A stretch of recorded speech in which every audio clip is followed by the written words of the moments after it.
You wake up, look in the mirror, and the reflection is confusing. You are not exactly overweight, but you definitely aren't fit. You have a soft chest, your arms look unfinished, and your stomach sticks out just enough to be frustrating. Your immediate instinct is to think you need to eat less. You decide to skip breakfast and starve yourself to fix the problem. But here is the biological reality of that choice. By mid-afternoon, your hunger spikes so high that you grab whatever is in front of you: biscuits, chips, or high-calorie fast food. On the left is the random eating cycle. You skip meals, your energy crashes, leading to a massive red binge spike. On the right is a systematic diet: smooth, evenly spaced meals keeping hunger flat. Fixing a skinny fat physique does not require extreme diets, imported superfoods, or zero-carb suffering. It requires a repeatable, step-by-step daily eating schedule that forces your body to adapt. Let's build that schedule. We start by looking at a daily timeline graphic, beginning your morning at 7:30 a.m. When that 8 a.m. slot pops up, we lock in your functional breakfast. As we zoom into that 8 a.m. slot, you can see the macronutrients: 3 to 4 whole eggs for protein and fats to keep you full, 2 slices of bread or 1 to 2 roti for carbohydrate energy so you don't crash, and a banana for quick fuel, paired with black coffee or tea. Notice there is no complex prep here, because relying on morning motivation always fails. If you skip this specific meal, you are setting yourself up to overeat later.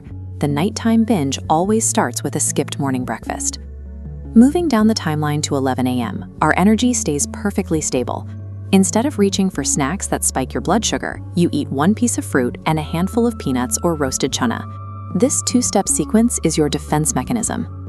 It proactively neutralizes hunger spikes and keeps your energy perfectly stable, protecting the dietary choices you have to make for the rest of the day. Now we hit 2 p.m. This is your lunch, and it needs to be the heaviest meal of your daily structure. Looking at this top-down view of a standard Indian lunch plate, you have 1 to 2 cups of rice or roti, a bowl of dal, and a serving of sabzi. But follow those highlighted arrows straight to the 100 to 150 grams of chicken or paneer. That quadrant is mandatory. This is the exact spot where most skinny fat diet attempts fall apart. People fall into the rice and sabzi trap, completely ignoring their main protein source, and then wonder why their shape stays exactly the same. Here is the biological rule: protein equals muscle building. If you don't eat it, your body has nothing to use to physically change its shape. You cannot fix a lack of solid food at lunch by drinking a supplement later. Lunch dictates your body's ability to actually build the muscle you need to get rid of that skinny fat look. At 5 p.m., you prepare for your workout. Going into the gym with an empty stomach is a mistake. Eat 1 banana and drink a black coffee. That small amount of quick carbohydrate energy translates directly into better performance. You will push harder and lift heavier. Fast forward to 7:30 p.m. Your workout is done and it is time for recovery. You have 3 easy options: 4 egg whites and 2 whole eggs, leftover chicken or paneer from lunch, or whey protein if you have it. The workout itself only breaks your muscle fibers down. This 7:30 p.m. meal is the biological trigger that actually rebuilds them. If your eating is inconsistent around this specific performance window, the physical effort you just put in at the gym is entirely wasted. We arrive at 9 p.m.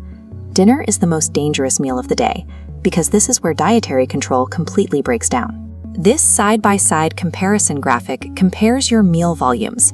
Your dinner still contains roti or rice, sabzi, and a protein source.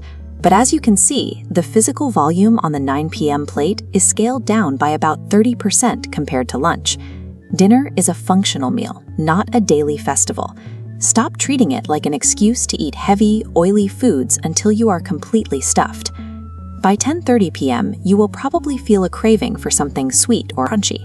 That sudden urge is almost always a psychological symptom of boredom. It is not physical hunger. Your protocol here is strict. Drink a glass of water, eat a single piece of fruit, or just turn off the lights and go to sleep.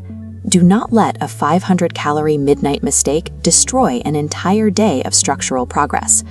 Look at the fully populated timeline now.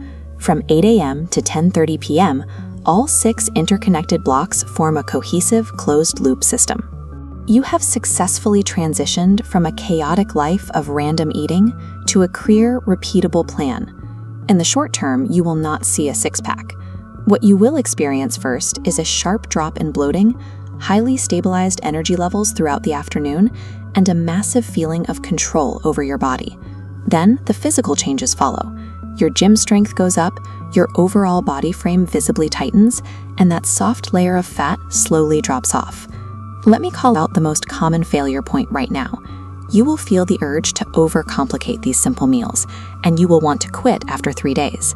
Success here does not require extreme discipline, expensive imported foods, or a perfectly optimized diet. It solely requires executing this exact, boringly simple plan for 30 consecutive days. Start tomorrow.